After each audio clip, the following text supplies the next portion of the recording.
እትቀጽሪ ብርሃን ፀሐይ መሊኡ እኳ እንተነበረ ብዓይነታ ዓባይ ሰበይቲ ግን ድሮ ምሸት ይመስል ነበረ። ኣብ ኢዳ ድማ ንዓመታት ኣሕመድ ወዳ ዝግልገለሉ ብሓፂን ዝተሰርሐ ሳንዱቕ ምሳሕ ሒዛ ነበረት። ሎሚ እታ ሳንዱቕ ባዶ ነበረት።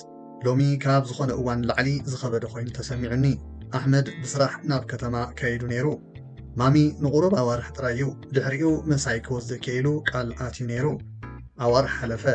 ዓመት ሙሉእ እውን ሸተት ኢሉ ሓለፈ። መልእኽትታት ሓፀርቲ ኮይኖም ፃዊዒት ሳሕቲ ኾነ። ጫውጫው ህይወት ከተማ ንናይ ኣደ ሙቐት ካብ ወዳ ኣርሒቑ ሰሪቑዋ። ኣብታ ዓዲ ዝነበሩ ሰባት ሕጂ ዓብዩ ኣብ ህይወት ስራሕ ተፀሚዱ ይብሉ። ልክዕ ከምቲ ሓደ ሰብ ኣብ ልቡ ዘሎ ስንጥቕ ንምሕባእ ፍሽኽ ዝብሎ ፍሽኽታ ጥራያ ትገብር ነይራ። ሓደ ምሸት ፍኹስ ዝበለ ምኩሕኳሕ ማዕጾ ተሰምዐ።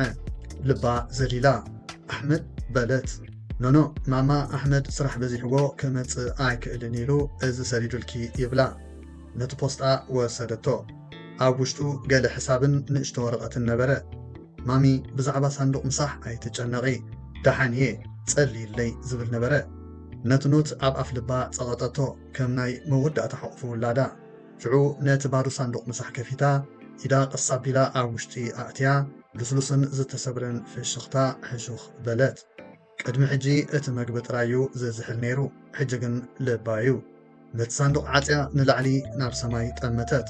ኦ ኣምላኸይ ነቲ ዝረስዓኒ በጨኻ ዘክሮ በለት። ምሸት እቲ ዓዲ ህድኣትን ጽምዋን ኮነ።